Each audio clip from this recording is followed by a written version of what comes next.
All righty. So it's my absolute pleasure to welcome Mr. Jordan Hines. And just by way of introduction, Jordan grew up on the east side of Wilmington, Delaware. His experience growing up there helped him develop a passion for service and interest in nonprofit, local, and national government work that would eventually bring him to his current role as the Director of Community Planning at Delaware HIV Consortium. Over the course of his career, Jordan has worked as the research analyst for Attorney General Beau Biden in the DOJ and community outreach coordinator for Beautiful Gate Outreach Center. In 2016, while serving as a legal aid for the Register of Wills of Newcastle County, Jordan assisted seniors and other property owners in navigating the complex process of securing their assets. In January 2017, Jordan Hines was appointed as the legislative policy analyst for Wilmington's 107th City Council. In that role, he represented the council on public committees, community meetings, tracked federal, state, and local legislation, and was a liaison to the Delaware General Assembly. His current project also includes being the host of the Good Morning Wilmington TV show. So he's a little news personality here and bring all of that awesome energy into our talk. So it's my distinct pleasure to welcome you, Jordan. Thank you. Thanks, Dr. Garan, and nice to meet you all.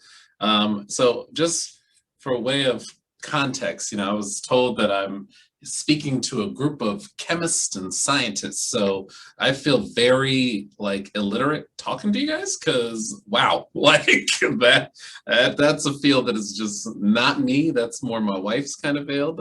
Maybe not so close. She's a doctor of physical therapy. She loves the help. She loves all that. I know my lane, and so I applaud all you guys because that is a lot of work that you guys do. One of the things that Dr. Garan had shared with me is, just trying to share just my own sense of where I come from and try to shed light on how the excellence that you guys are and the work that you do and looking to pursue and how to branch that into politics, right? So if that's we're all of the same mindset, then to dive right in, as Dr. Garan shared just some of my professional background, I grew up as a kid on the east side of Wilmington. And if you know Wilmington at all, the state of Delaware, it's Joe Biden's state. Not to get too political, but it's the first state in the country. The east side growing up was a very urban area. You grew up, I dealt with, I was in and out of foster care because of growing up as a child that dealt with abuse from his mother. So you name it, I've been through it. Just beaten and turned in all kinds of ways. Dealt with obesity. If you go to Nemours Hospital, I was in and out of the hospital so much as a kid that literally while being obese was dealing with asthma, and they now became a poster kid for children that struggle with obesity and asthma. So I've been through it. And through the blessings of my grandparents that took me in right after foster care, my grandmother was like, nope, at 14, you've been through a lot as a young kid, so we're gonna get you therapy, and then we're gonna get you back on track. And somehow putting me back on track led me into this prism of politics. I don't know how I got there, but I started just working in my community, figuring out, what issues that were more pressing to me. One being youth and family services, and recognizing there were other Black, brown, Asian, minority, and everything in between that were dealing with similar issues. And so I went after that and started bringing that to elected officials' attention, thus working on political campaigns, working in government, working in nonprofit. And that's where I am here today. Going back to all of you, you all have a specific focus and interests that you're trying to pursue, right? One of the biggest things that I recently just did with my mentor, Marla Blunt Carter. She is the professor at Rutgers University, and she is the sister of Delaware's first elected congresswoman, first African-American congresswoman, Lisa Blunt Rochester. And we spoke about community asset mapping.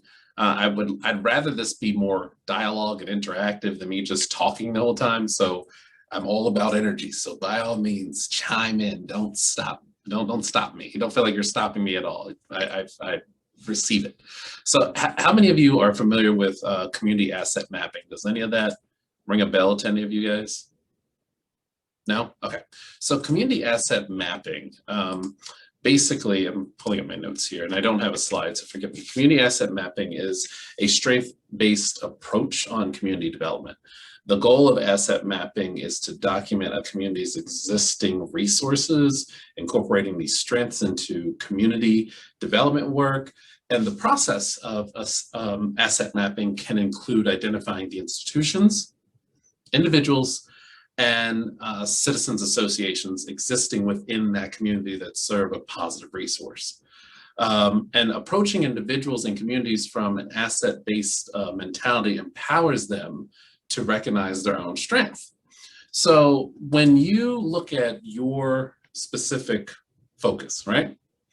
And you're like, I want to jump into this politics. There's all these lawyers, they don't know nothing. They're on the hill, they think they know something. I got stats, I got data, I'm a chemist, I'm better than this Esquire wannabe, right?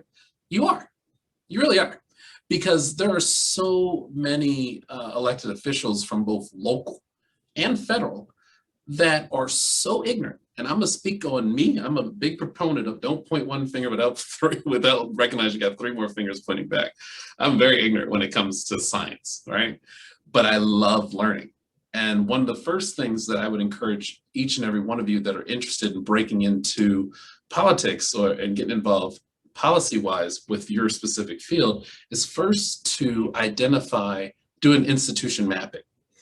Institution mapping creates a map of positive institutions within a community.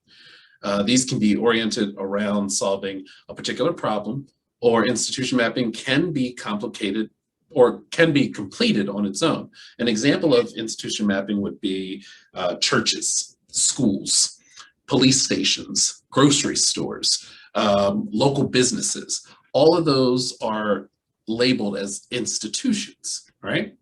So when you all, as chemists, scientists with your background, say you have a specific area of interest, trust and believe that there is a scientific component in one of those institutions that needs your expertise.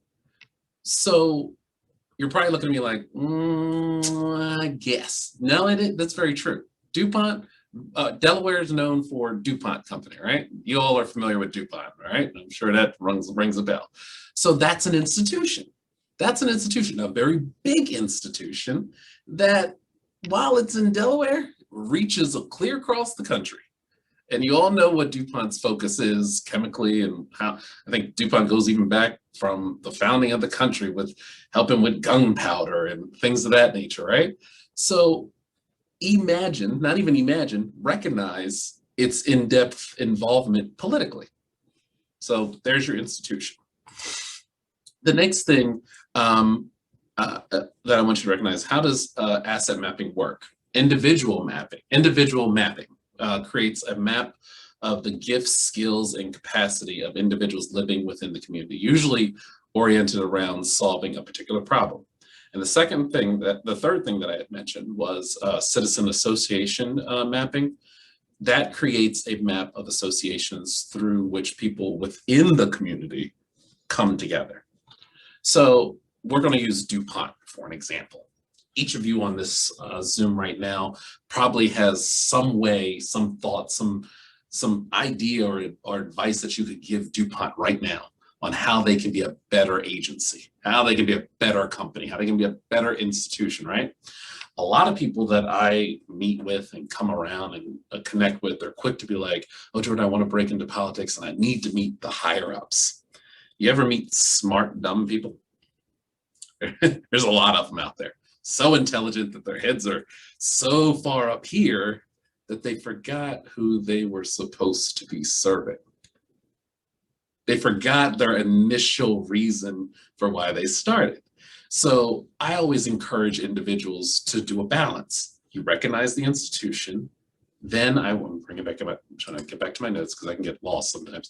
Then go back to recognizing who the individual is that you're trying to serve. And DuPont, right here in Wilmington, you guys just not even a few miles away could easily come right here and service them to advance themselves as a company for the folks that you are trying to advance and help with your own skill set.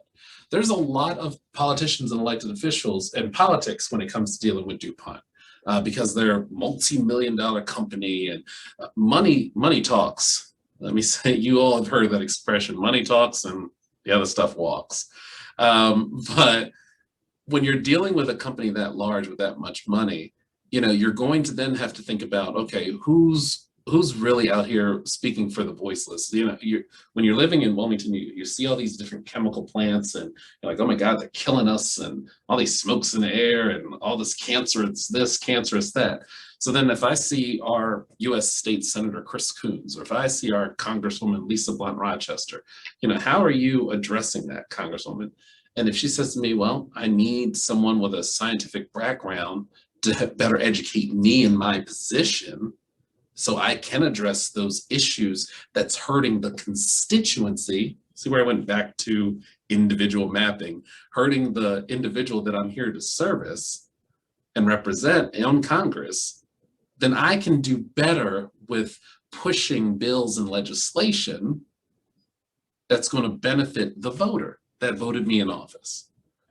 So going back to my point about finding a balance between institution mapping and individual mapping. There is not one field yet that I haven't found that a politician needs someone like yourself, a nurse, a veterinarian. I mean, it's the smallest thing to the biggest thing that your skill set can help a politician move the agenda for an individual. Just your background alone can help a politician move the right type of legislation. So I would encourage you to keep those three things in mind. I'm not going to make this long-winded because I really, like I said, I'm very big on energy. I want to talk to you guys. I want to hear you out and answer any questions that I can. I want you to keep those three things in mind. One being institution mapping, individual mapping, and then the last thing that I did not get to cover as much is citizens association mapping. Now, how many of you just thumbs up or thumbs down if you don't want to speak, are familiar with civic associations? You guys familiar with those? You're familiar with civic associations? Yeah? Okay, just a few. All right, so those have true power and impact too. If you find yourself struggling trying to just break down the door for DuPont company to hear you out on how they could do better or how they are doing great, if you're finding yourself struggling with trying to get a politician to hear what they should be paying attention to or what they should continue doing great on, one thing's for sure and two things are for certain is the power of numbers. When you go to that local civic association, and it's that small group that you probably see your great grandmother just, oh, I'm gonna go meet with Bessie and I'm gonna meet with Auntie Boo Boo and them, and we're gonna get together and talk about the trash and how these youngsters ain't doing nothing but just making noise. I want my neighborhood to be quiet. While that may be true, there's power in that group.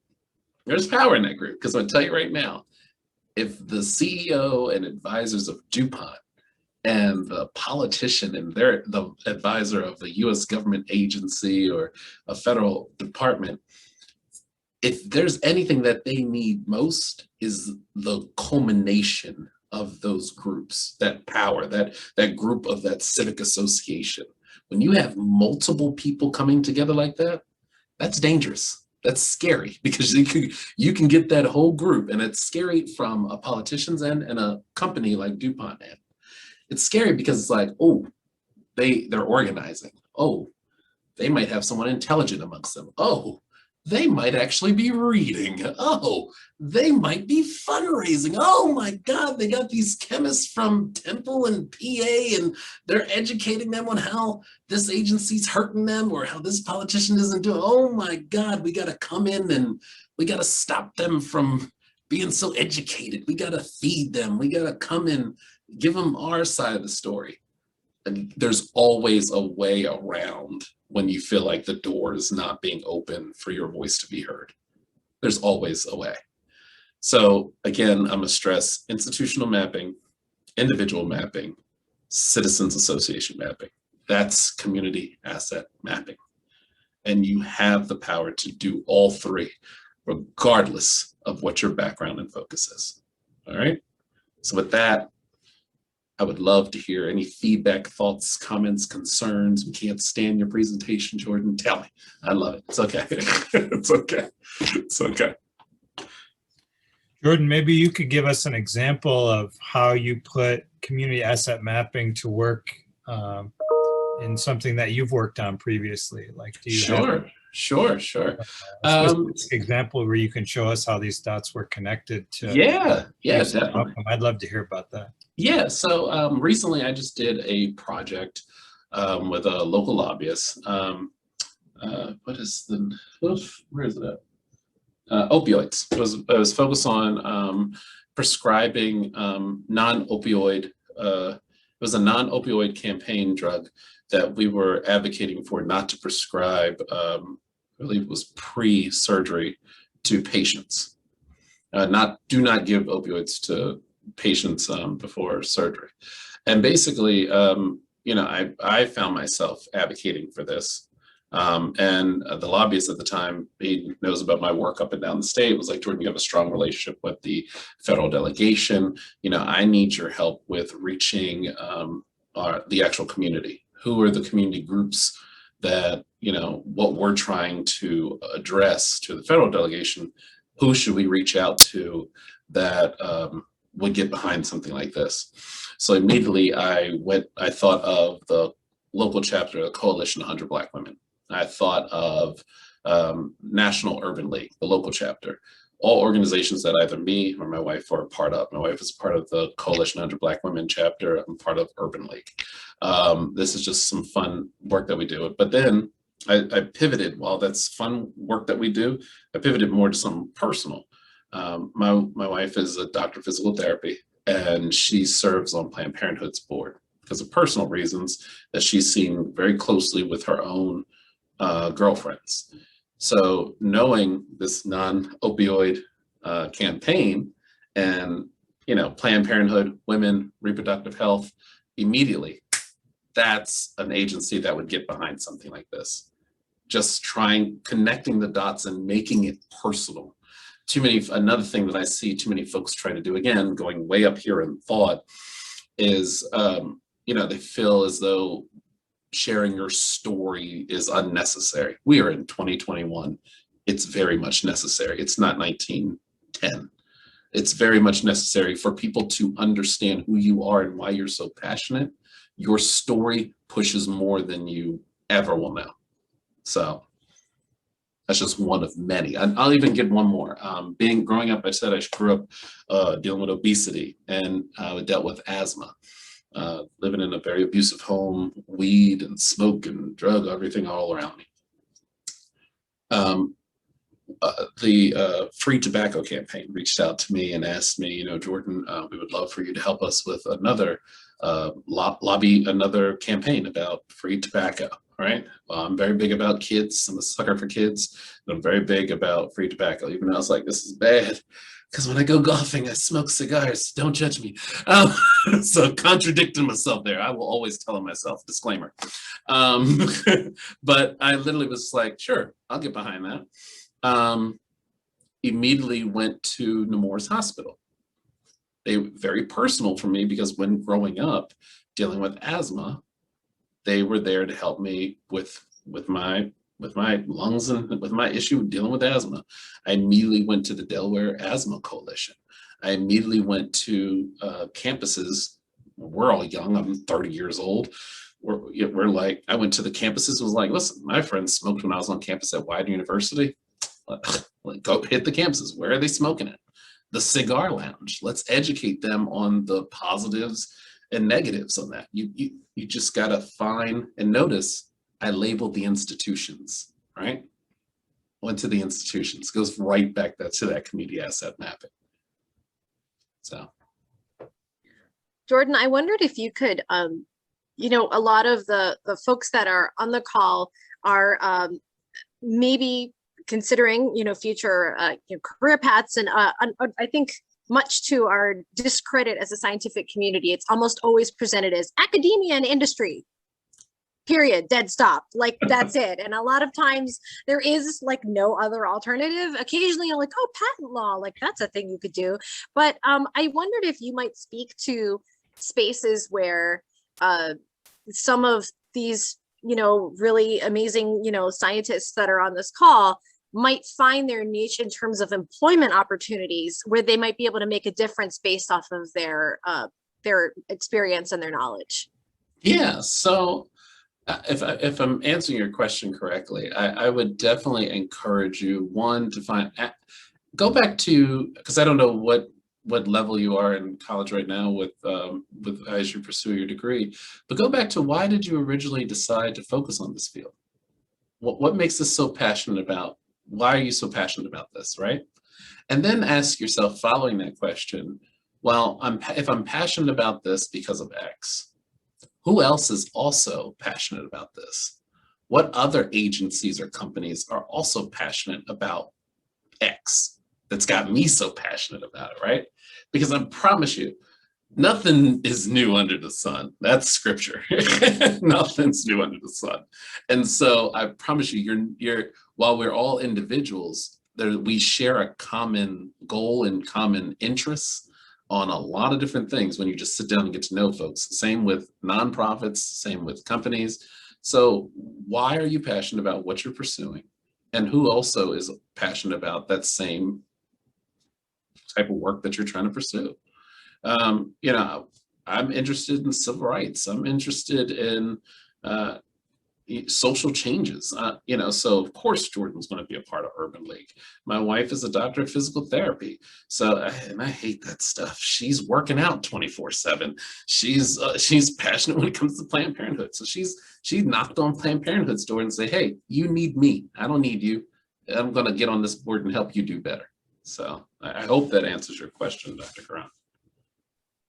I mean, is that your advice? So for people to find that connection and reach out to people within the smaller institutions, but like, I guess, how does that fit into one thing that I'm super not knowledgeable about, and I'm hoping you're going to educate me at least on, is like, how much do any of these, I guess, smaller institutions matter in the face of like these bigger policy changes? And I say that not to be like tongue in cheek here, but yeah. I mean, even just listening to everything that's happened in, the Black Lives Matter movement and all these other things, you see these things, and, I think, at least for myself, like, I know I've often felt helpless, right? Like, it's just these big problems. It's like, I don't know how to amplify my voice. I don't know how to do that.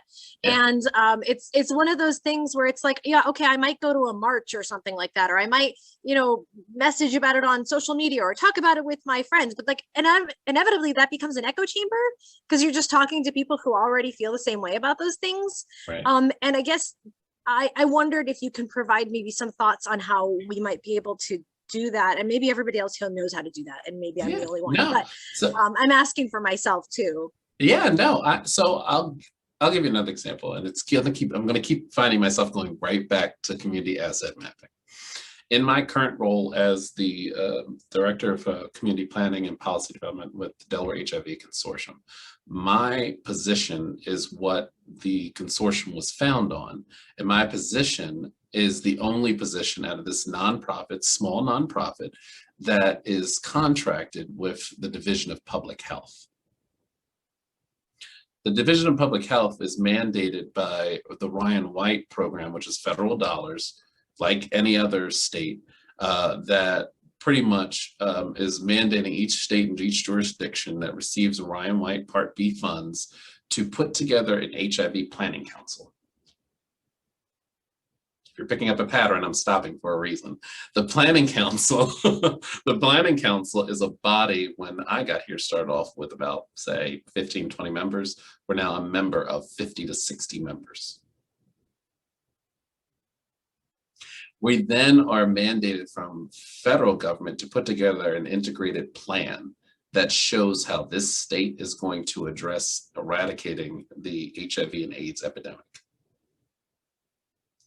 That integrated plan, whenever we're putting it together, when we start having our town halls, who starts showing up? Insurance companies, politicians. They start showing up because, oh, good God, there's Jordan again with these 50 people, these voters, these folks that we're about to impact with this huge plan. An institution bringing all the masses together, addressing an issue by putting together a policy/plan.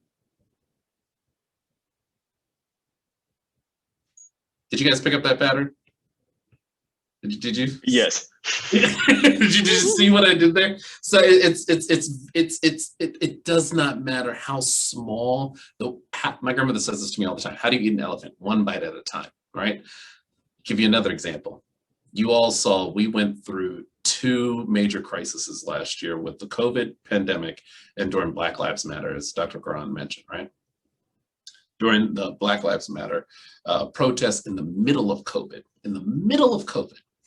share this personally. I don't know if I want this part recorded, but it's okay. It's already out there. So we had this moment where me and another friend of mine were planning a Black Lives Matter protest. We're known, me and a few others, we get together, we're all politically involved. We're helping this politician, we stay positive. We might get a little dicey because we got to shake things up, but all the politicians up, call Jordan, call this one, call that one, call his friend, right? Well, I shared this with Dr. Carano for lunch. When the Black Lives Matter protest came up, we posted about that we're going to put a march together. Got intense, so intense that we made a post, and we've done not just Black Lives Matter, we've focused on Asian hate, we've done protests on LGBT hate, we've done protests on you name it, not just African American, we've done a lot, so much they've all been peaceful. This one got dicey. Made a post on social media. We had over 6,000 saying they were coming. 6,000 in the city of Wilmington. Delaware is only yay big. City of Wilmington, yay bigger. So we had 6,000. You know what happened?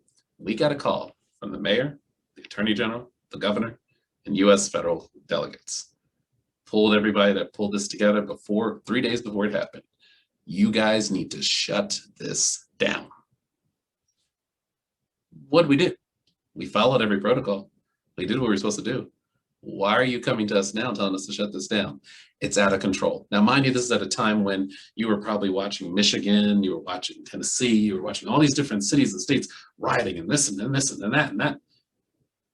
And so, of course, whose state is this? Right?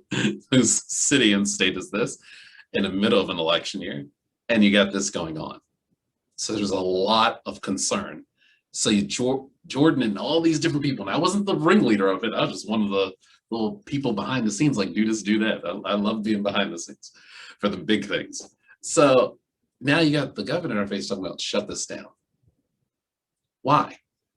Individual mapping, that's civic association mapping. We had the masses coming together, and now they're paying attention. They're paying attention. It's a threat, it's concerning. And one of my favorite lines that made it a hitch and was very peaceful was, if you want it to be peaceful, if you're so concerned, march with us. And we got what we wanted. Alex, you had a question. I saw your hand raised. I'm sorry. Yeah, it's not totally related to that. So I think That's fine. Yeah. questions about that, they should chime in now. That's really amazing. Thanks. It was scary. My question, I was curious kind of, and maybe Eric can comment on this too, actually. I guess how much like leeway do professors or academics have to become political? Like it seems like there must be some restrictions on, what you can kind of throw your weight behind in the name of a university. And does it have to like really relate to the research that you're doing, or do you have to be approached by another body that asks you to, give your expertise in a formal setting? So I can't speak for, because I'm not a professor at a university, but I will say that, and I'm sure Dr. Karan or Eric can chime in and correct me if I'm wrong, but I will say that you being a PhD and not being of a university, or depending on the university. You know, folks need that level of expertise. And just because you have a PhD doesn't mean it makes you any smarter than that of a person with a bachelor's. Amen. So I'll let Eric or Dr. Garan speak to their experience, but I'm sure that certain institutions are like, we don't need you speaking on that, but I'll let them answer that. Yeah, I mean, I think there's recent examples of faculty on both sides of the political spectrum that have been very vocal on various issues and have become sort of recognized sort of thought leaders, for good and bad, if you ask me, related to a variety of issues. So yes, under the protection of academic freedom as a tenured faculty member, I mean, you are entitled to express your opinion on anything and hold whatever opinion that you want. You're also entitled to run for political office as a faculty member at a university. And, you know, there's certain, within the faculty handbook at each university, it actually lays out sort of to what extent you can campaign on the, you know, on university property kind of thing. But I think there's a general expectation that, you know, the range of people that you have in the academy and the different disciplines actually aligns, it should align, and it does in many cases, with seeking office. And so that is something that faculty members certainly can do and have done in the past. And there is the room within the academy and within universities for that kind of activity to occur. Absolutely. I want to chime in as well, but, you know, from a slightly different perspective, you know, you mentioned something that was key, I think, and possibly, I think, very relevant to the people on the call. You mentioned tenured professors. I have never, ever, I've been teaching, I've been a professor for 10 years or so, and I've never had tenure. It's just the nature of the positions I had. They weren't tenure track. And then you have to be careful because, and this is true, especially for those of you who are in the job seeking kind of territory. I think it's just, you just have to be careful what's out there publicly about you, and recognize that if you're out there and you are a really renowned person, that can be a really, like in some political avenue, that could be really great. And maybe that's something that somebody wants, but can also be a huge turnoff depending on who it is that you're talking to. And depending on how you want to open or shut or divert or, you know, wend your career path. Anytime I think anyone expresses a strong opinion publicly, I think you open the door for people to interpret that however they choose. And I'm sure Jordan can speak to that as well. You know, anything you say out there publicly, if it's even ever so slightly, you know, leaning one way, a teeny bitty bit that way or an itty bitty bit that way, someone's going to pounce on it and, you know, kind of go off the deep end. And then depending on how many other people, maybe they're part of an institution or some civic association, then start pouncing on you, that can end up reflecting poorly on you. And you can only control what comes out of your mouth, not how other people respond to it.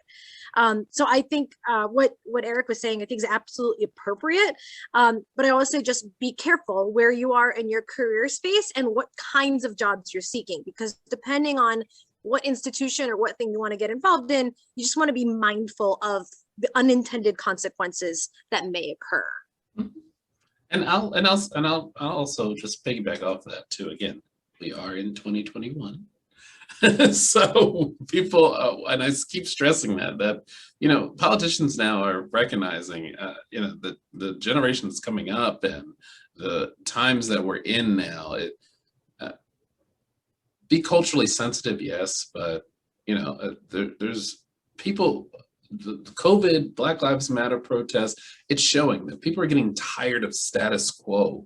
Folks are getting tired of, you know, going with this rhythm of yes, sir, yes, ma'am, this, that, and the third. In Delaware, you know, we're very, what up, Chris? Like, it's not, and by Chris, I mean like Chris Coons, like it's not, hey, Senator, it's what up, Chris? Like, it's just like, this is the issue, get to it. I know you're passionate about it. And Chris will just, I'm on it, Jordan, let's go. And then, you know, if I, going back to the job thing too, don't don't feel that you need to look for a job that has that scientific word or job title to it.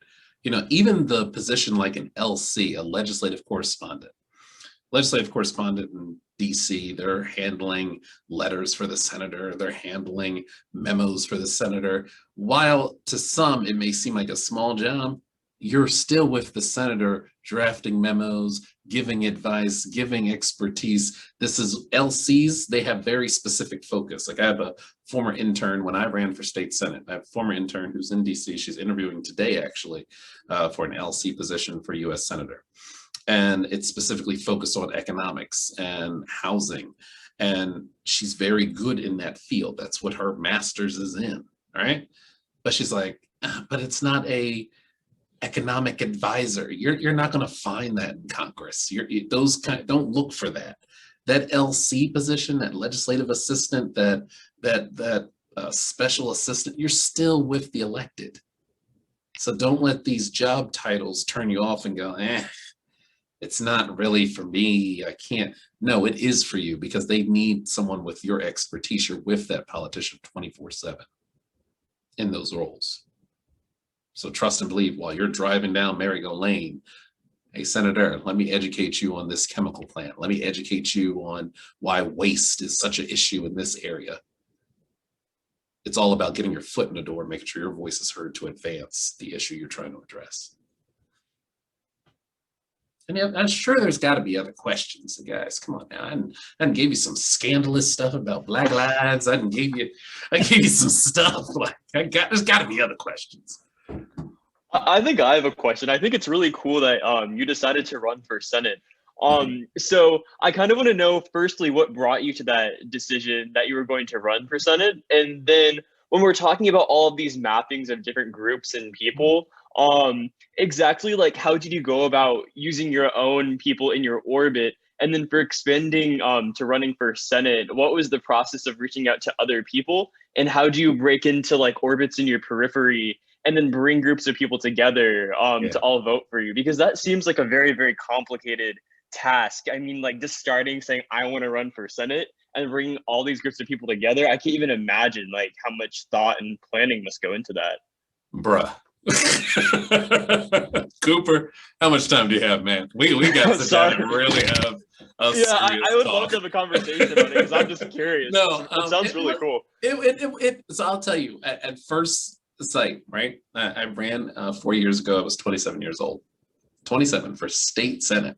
That's the largest local position you can go for before you go for like, you know, countywide or statewide type thing. So I just went for the jugular. I said, forget it. And so like anybody, you're met with, you're too young, you're too experienced, wait your turn, like anybody, any generation, right? But before making that decision and pulling the trigger, I had worked with former Attorney General Bill Biden, God rest his soul. I had worked with our former Lieutenant Governor, Matt Dehn. Campaign-wise, I worked in government. I'd worked for major nonprofits. I'd volunteered, put myself out there, was always volunteering myself out in the forefront, even though I was the guy behind the guy or the guy behind the girl that's leading this institution, right? I was doing all of that from age 15 to 26. I was doing all of that. And I got to this place where and even in dating my wife, I kept telling her, I was like, listen, I'm going to run. And she's like, good God, why? Like, fair warning, 9 times out of 10, it's always the spouse that's just, and that's not just gender specific, but it's always the spouse or partner that's like, no. Like, so just FYI. I told her fair on when we were dating. And finally, I got to this place where I was working in city council. And I'm sitting here, and I think the trigger for me was, I remember I drafted this piece of legislation, and 5 minutes before going to the floor, legislation was out to our elected officials. They have to have it because of FOIA requests 7 days in advance, this, that, and third. The public's got to have it. They could have read it. The politician, one of the council members, the legislative group, it's only 3 of us, the legislative director, me, and like 2 interns, so 4. One of the council members hit me up, Jordan, give me a synopsis on this legislation. I don't know what the heck I'm voting on. what? Like, I was like really angry. I was like, I wrote this for you and you didn't read it. It's a very big piece of legislation. Why are you here? Have 10 seats. Sit down. Like, I was so frustrated. Like, who are you and why are you even presently in my face? So I just pulled the trigger. And when I pulled the trigger, it went back to home, started identifying those individuals within my radius of what I'm running for. Okay, I know this population. I know that part of the district. Oh, all of those are friends. I know their issues. Oh, I know every single one of them. Okay, state senate. Wow, this is very big. And my reach is broad. Okay, look to my wife. Can I do this? She's like, just please don't do this. So, and I'm like, and I'm looking at even my wife, who's very much active, involved. I'm like, all right, your reach, you know, we can really do this. We know these issues throughout the entire state senate district that I'm getting ready to pull this trigger for to run for. You have a reach, I have a reach. Let's just be honest for a minute. Be honest about what we bring to the table, for whom we're trying to represent. People know Jordan to be bold. People know Jordan to be outspoken. Jordan's very unapologetic. He's going to tell on himself. He's going to apologize for anything that he messes up on doing or XYZ. And that's the kind of person I want representing me. So let's go.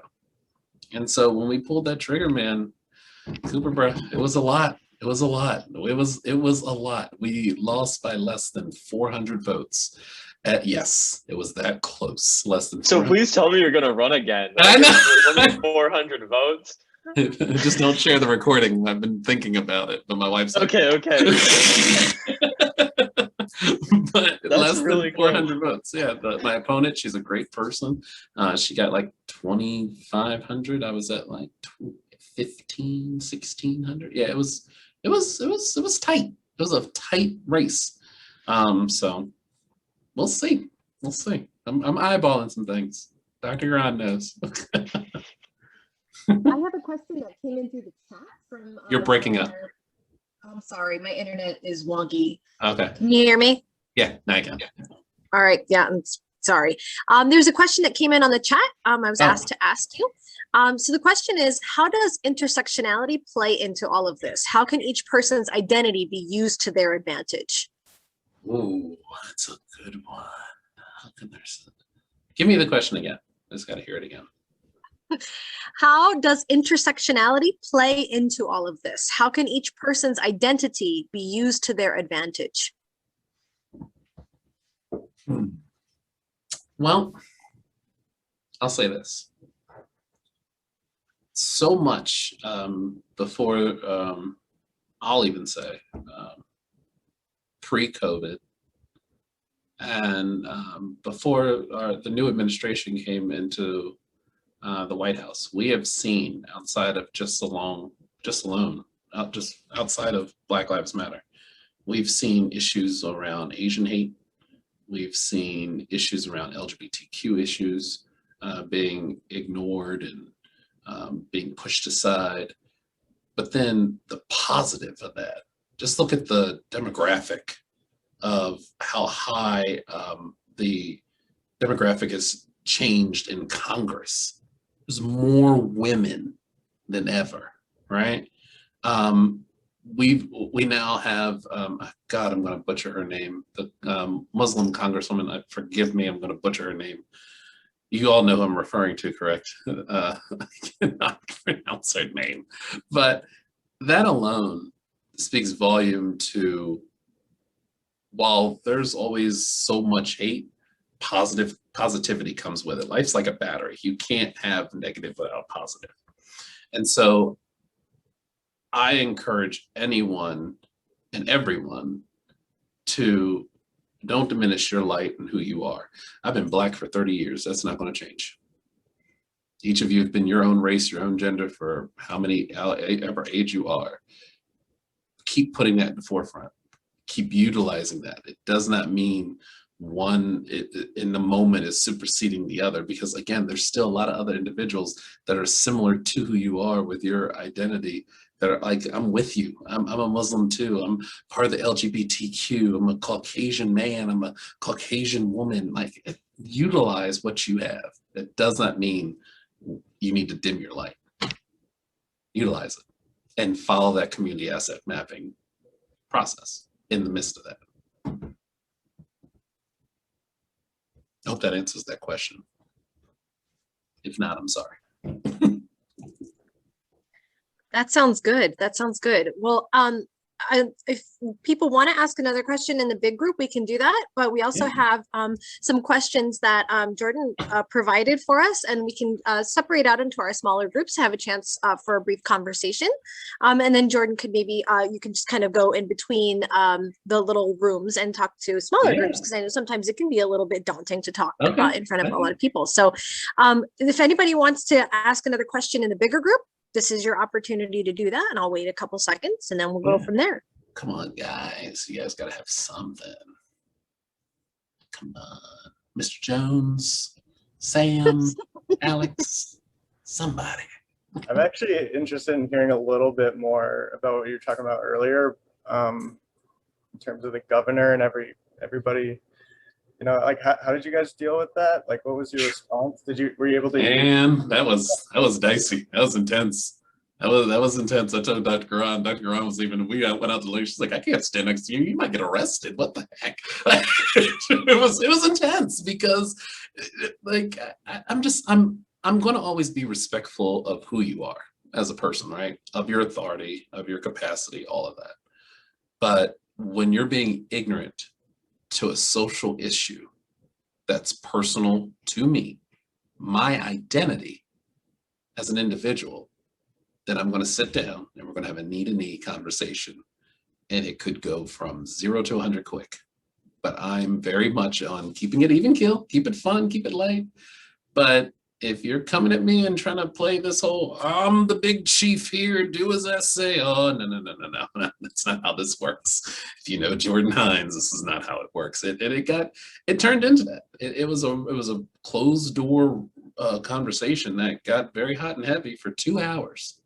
2 hours of various individuals, just, you know, governor, mayor, and I'll even give our attorney general here in the state of Delaware. She was the first one to speak up and said, before I could even suggest it, Jordan, I'll walk with you. And to me, I was like, wow, there is somebody here that's thinking, right? They got outside themselves. They got outside of the fear. My acronym for fear is false evidence appeared real. And I understood, I wasn't ignorant. I understood why they stopped this or tried to. I understood that because of everything that was going on nationally, right? People rioting, people concerning, we're in the middle of election. I wasn't ignorant to that. But my thing was, Governor, if you're standing arm in arm, Mayor, if you're standing arm in arm, do you really think someone's going to riot or throw something at you and I'm standing between the two of you? It's not about me, and it's not so much about you two. It's about us moving forward for this social issue. But yeah, it was intense. One of the things that I really admire about you, Jordan, and I think is very cool and maybe something to take out of this, is that doing these things and becoming involved politically, whether that is in an employment situation or for just amplifying your voice in general, it takes a fair amount of courage, because you are in fact putting yourself out there, and there's a decent chance you're going to make some enemies along the way. Yeah, you're going to lose your job. You're going to have people watching you. You're going to be threatened, and you're all of that is on the line. And you know, I'll even say this, and this is very interesting. My wife asked me, could she go? And I am not one, if you know my wife, you can't tell her nothing. But I was one to tell her, I do not want you out there. I want you at home. And she was just like, what the heck? You put us all through all of this. I said, because I'm not ignorant to what could happen. I'm putting myself out here. I'd rather you be safe. And when you put yourself out there running for office, addressing an issue let's even stop there. Addressing an issue that has politics behind it is scary all by itself. Addressing a huge company, let's go back to me giving an example of DuPont. Say they're doing something that's really sketchy, hypothetically. Addressing that and bringing that to light can be very scary, especially in a small town. It can be very scary. The question you have to ask yourself, is this Jordan's acronym of fear for yourself? False evidence appeared real. And how much courage are you willing to step out to address these issues? Now, I'm not trying to turn you all into social activists. I know it sounds like that, but I'm just letting you know that's my way of thinking when addressing certain issues. Same with applying for a job. You know, I've learned you got to understand the person that you're working under, their personality. One thing I learned about many politicians that I've worked under, if they feel like they can walk all over you, they're going to. And so I've gotten to the place where, you know, I might not be the elected, but I'm writing this memo for you on my expertise of notes. Here you go. If you really feel that this is the stance you need to take opposite of the notes that I gave you, you're the elected, not me. But I'm just going to always keep my integrity and be honest by educating you on what you should be doing. So keep that in mind too when applying for these jobs and stuff.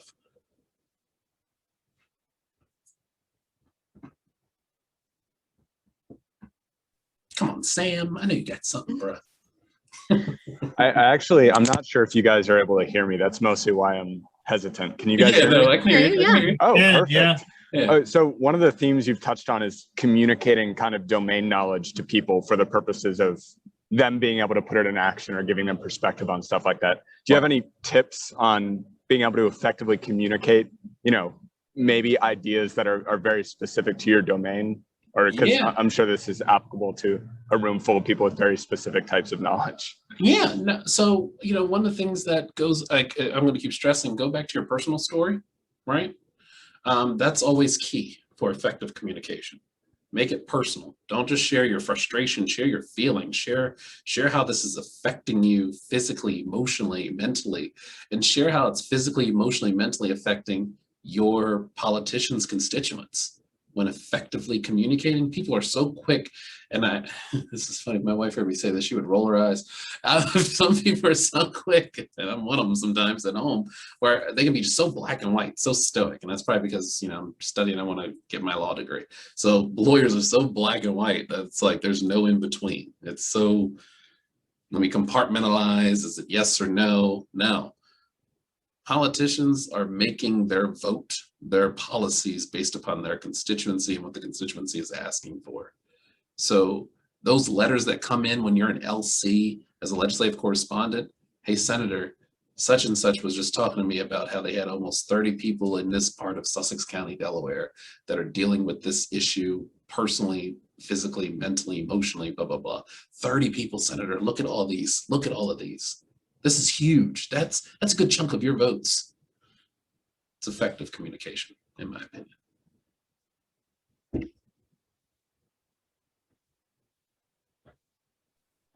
All right, so yeah, what we can do is I have these questions that you were so kind enough to prepare for us. Yeah. I'm putting them in the chat right now, so hopefully you can take a look. I'm going to go ahead and put you guys into breakout rooms. And again, just kind of focus, you know, it's the same slides. All the slides are the same, but the idea is that you can use it to type out your thoughts or ideas along the way as you go.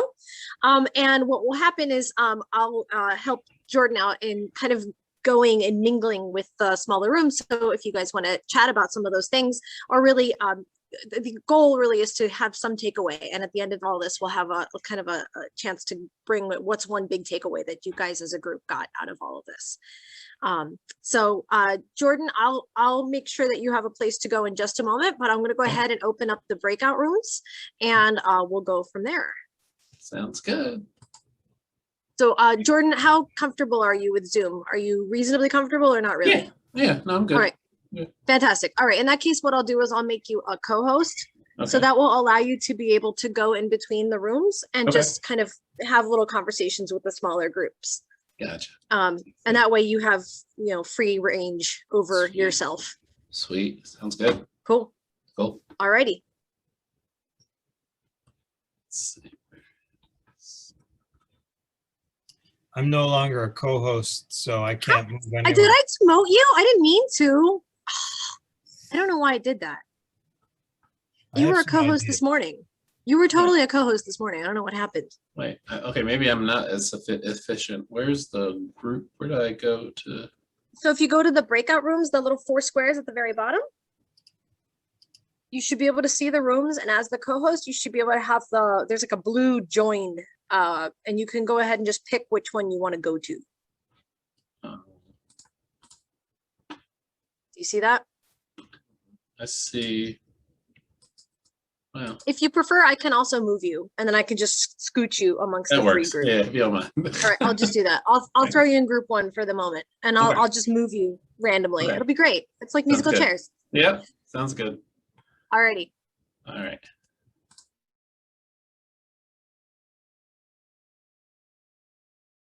Allison, you okay? Do you need any help?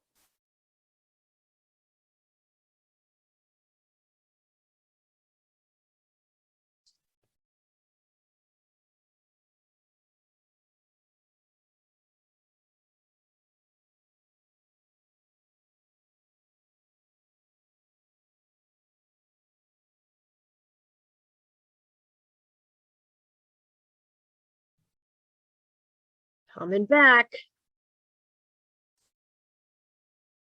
Gonna bring it home. It's so lovely to see faces. I just love it. Tamika was sharing with us some experience from running the hands-on outreach activity. Nice. Nice. So I think the things you said were the competitive aspect and what was the other thing? My brain is so terrible. Oh, the phones and the magnets. Nice. Yeah, so if the students are sort of competing with how much iron they can get out, iron filings that they can get out, Yes. that seemed to engage them. That's And also that excellent. they should keep their phones away from the magnets. That encourages them to put their phones away so that their phones are not out during the activity, which I think Certainly is help. Yeah. All right. Well, thank you for coming back. I wondered if we could get Jordan. You look like you want to say something. Yeah, because I was enjoying the rooms and I was getting shifted. I was in the middle of a sentence with Maxton, and then thank you, Dr. Garrett, for moving me. But Cooper was talking, and I was like, wait a minute, I wanted to make sure Jones. I was missing some folks. That's the unfortunate part, is that when you're not moving yourself, I have no I idea know, what you're doing when that happens. So it's I'm sorry. It's an artifact of the weird platform that we're in. I was just trying to give you relatively equal time for each room. But sorry about that. Apologies. Apologies. It's all right. It's all right. Well, I think. Do we have time? I mean, I was enjoying the breakout rooms, but I don't want to hold anybody. So yeah, absolutely. I just wanted to see if we could just kind of share in the bigger group how, what some takeaways were from our conversation. So breakout room 1, who would like to share something you got out of this?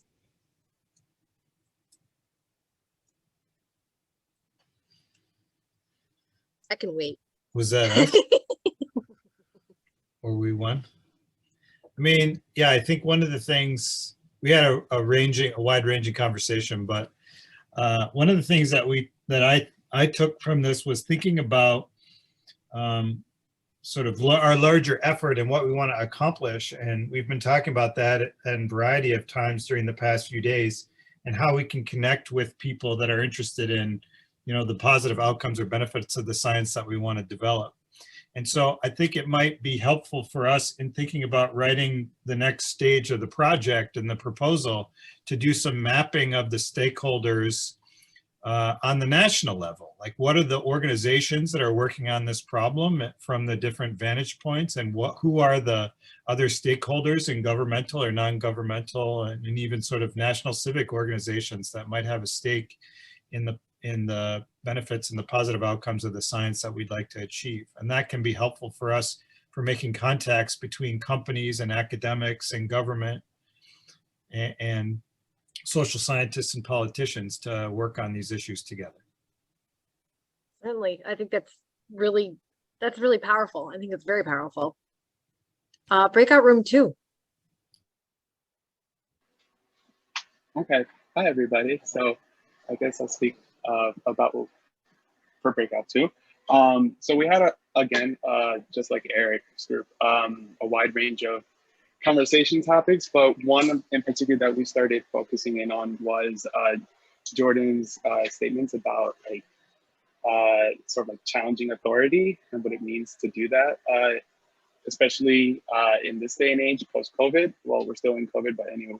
And we had sort of like differing opinions, I guess. Like some of us believe that yes, no, very much pro-authority, and no, not so much pro-authority, excuse me, but like pro-challenging authority.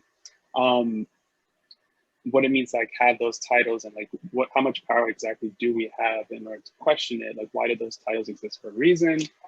Our backgrounds and sort of like how we were raised, and like, for example, I'll speak about mine. So like I grew up an immigrant, and I was raised to like not challenge authority, not challenge pretty much anything, and how stifling that was growing up. So in nowadays, sort of unlearning that is a road that like that I'm taking. So yeah, that's kind of where we left on that. That's a very personal point too, right? And I think all of us respond very differently to our upbringings, whatever they may be. And that those things, sometimes we find that maybe are incongruous with our actual future goals is some of the things that we may have faced when we were younger. So that's it's a very powerful thing to think about, and think about who do I want to be in the future, regardless of who I was in the past.